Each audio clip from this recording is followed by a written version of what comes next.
à vendre, Guy de Maupassant. Partir à pied quand le soleil se lève et marcher dans la rosée le long des champs, au bord de la mer calme.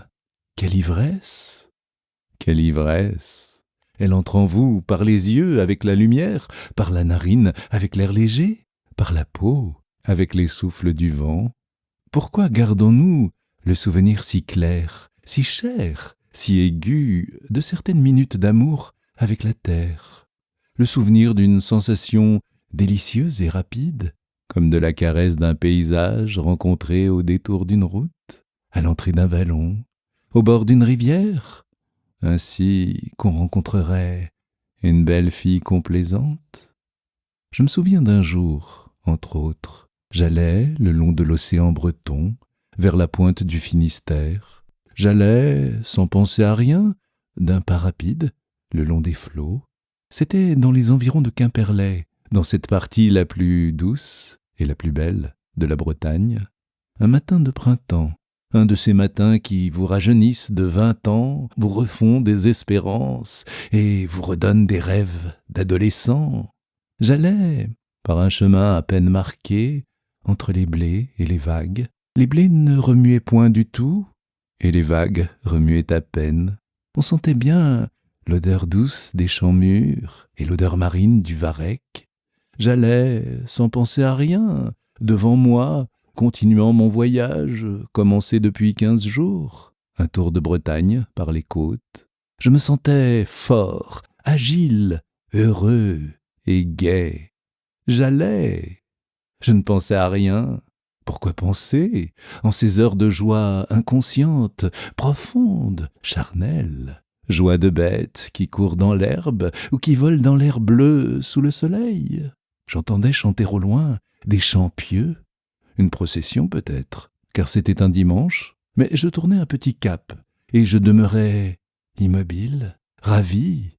5 gros bateaux de pêche m'apparurent, remplis de gens, hommes, femmes, enfants, allant au pardon de Plounéven. Ils longeaient la rive, doucement, poussés à peine par une brise molle et essoufflée qui gonflait un peu les voiles brunes, puis, s'épuisant aussitôt, les laissait retomber, flasques, le long des mâts. Les lourdes barques glissaient lentement, chargées de monde, et tout ce monde chantait. Les hommes, debout sur les bordages, coiffés du grand chapeau, poussaient leurs notes puissantes. Les femmes criaient leurs notes aiguës, et les voix grêles des enfants passaient comme des sons de fifre faux dans la grande clameur pieuse et violente. Et les passagers des 5 bateaux clamaient le même cantique, dont le rythme monotone s'élevait dans le ciel calme, et les 5 bateaux allaient l'un derrière l'autre, tout près l'un de l'autre. Ils passèrent devant moi, contre moi, et je les vis s'éloigner. J'entendis s'affaiblir et s'éteindre leur chant, et je me mis à rêver à des choses délicieuses, comme rêvent les tout jeunes gens, d'une façon puérile et charmante. Comme il fuit vite, cet âge de la rêverie, le seul âge heureux de l'existence. Jamais on est solitaire, jamais on est triste, jamais morose et désolé, quand on porte en soi la faculté divine de s'égarer dans les espérances. Dès qu'on est seul, quel pays de fées, celui où tout arrive, dans l'hallucination de la pensée qui vagabonde. Comme la vie est belle, sous la poudre d'or des songes. Hélas, c'est fini cela. Je me mis à rêver. À quoi? À tout ce qu'on attend sans cesse, à tout ce qu'on désire, à la fortune, à la gloire, à la femme. Et j'allais, à grands pas rapides, caressant de la main la tête blonde des blés qui se penchait sous mes doigts et me chatouillait la peau comme si j'eusse touché des cheveux. Je contournai un petit promontoire et j'aperçus, au fond d'une plage étroite et ronde, une maison blanche bâtie sur 3 terrasses qui descendaient jusqu'à la grève.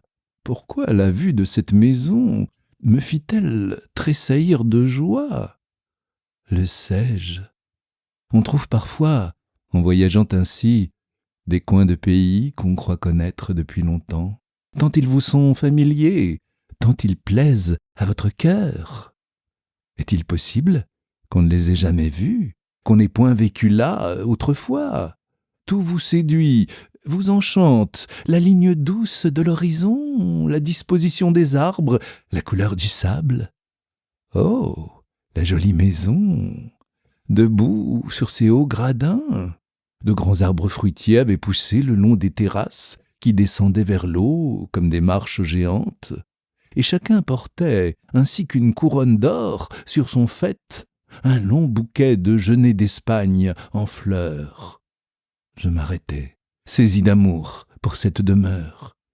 Comme j'eusse aimé la posséder, y vivre toujours. Je m'approchai de la porte, le cœur battant d'envie, et j'aperçus, sur un des piliers de la barrière, un grand écriteau. À vendre. J'en ressentis une secousse de plaisir, comme si on me l'eût offerte, comme si on me l'eût donnée, cette demeure. Pourquoi? Oui, pourquoi? Je n'en sais rien. À vendre. Donc, elle n'était presque plus à quelqu'un. Elle pouvait être à tout le monde, à moi, à moi. Pourquoi cette joie, cette sensation d'allégresse profonde, inexplicable? Je savais bien pourtant que je ne l'achèterais point. Comment l'aurais-je payée? N'importe, elle était à vendre. L'oiseau en cage appartient à son maître. L'oiseau dans l'air est à moi, n'étant à aucun autre. Et j'entrai dans le jardin. Oh, le charmant jardin, avec ses estrades superposées, ses espaliers aux longs bras de martyrs crucifiés, ses touffes de genêts d'or et de vieux figuiers au bout de chaque terrasse. Quand je fus sur la dernière, je regardai l'horizon. La petite plage s'étendait à mes pieds, ronde et sablonneuse, séparée de la haute mer par 3 rochers lourds et bruns qui enfermaient l'entrée et devaient briser les vagues au jour de grosse mer. Sur la pointe, en face, 2 pierres énormes, l'une debout, l'autre couchée dans l'herbe, un menhir et un dolmen, pareils à 2 époux étranges, immobilisés par quelque maléfice, semblaient regarder toujours la petite maison qu'ils avaient vu construire.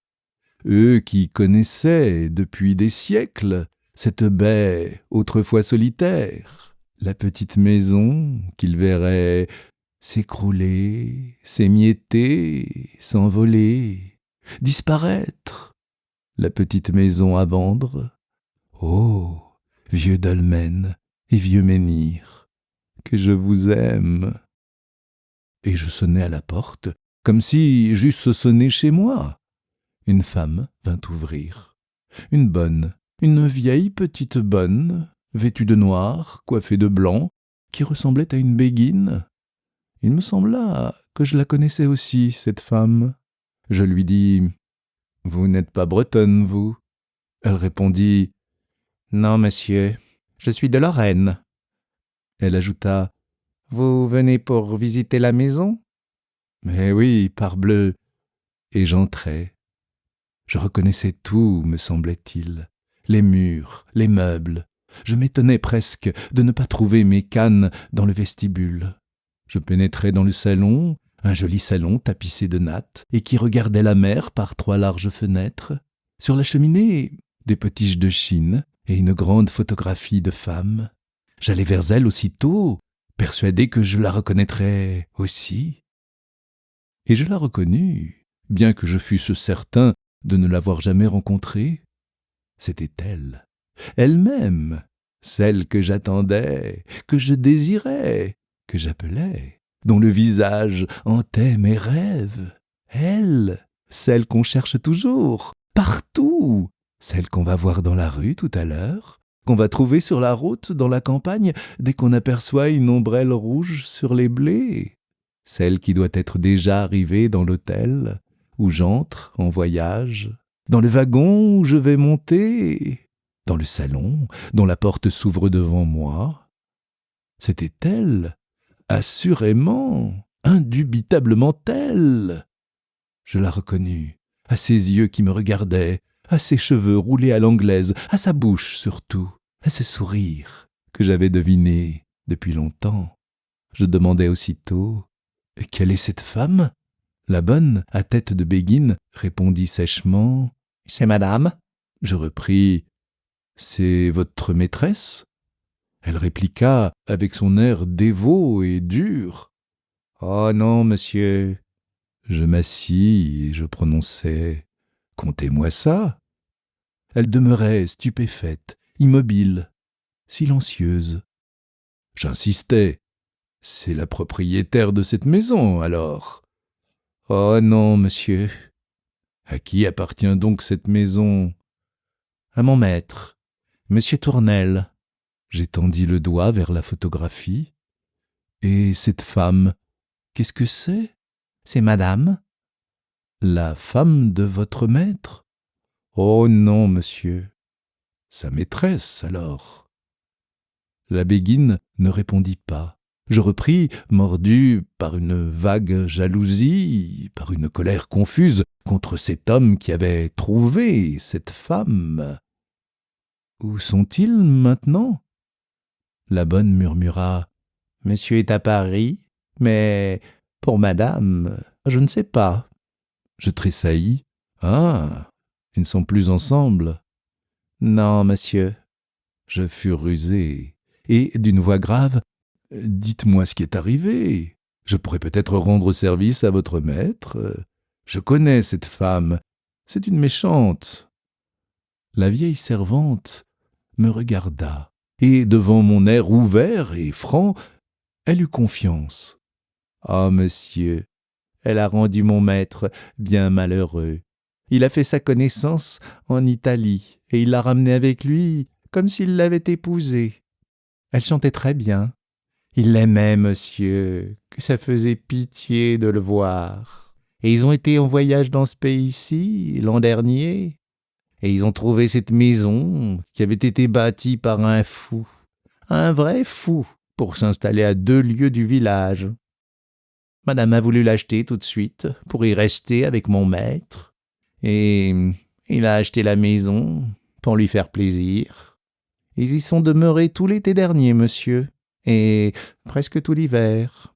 Et puis, voilà qu'un matin, à l'heure du déjeuner, monsieur m'appelle. « Césarine, est-ce que madame est rentrée ?»« Mais non, monsieur. » On attendit toute la journée.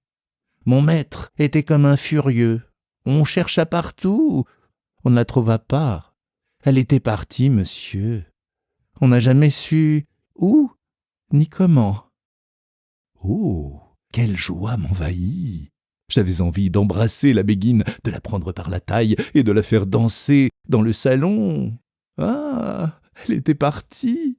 Elle s'était sauvée. Elle l'avait quitté, dégoûtée de lui. Comme j'étais heureux.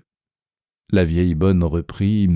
« Monsieur a eu un chagrin à mourir, et il est retourné à Paris en me laissant avec mon mari pour vendre la maison.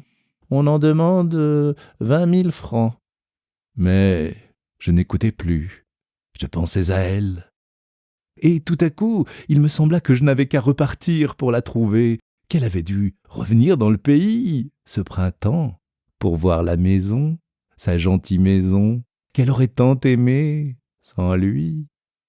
Je jetai 10 francs dans les mains de la vieille femme, je saisis la photographie et je m'enfuis en courant et baisant éperdument le doux visage entré dans le carton.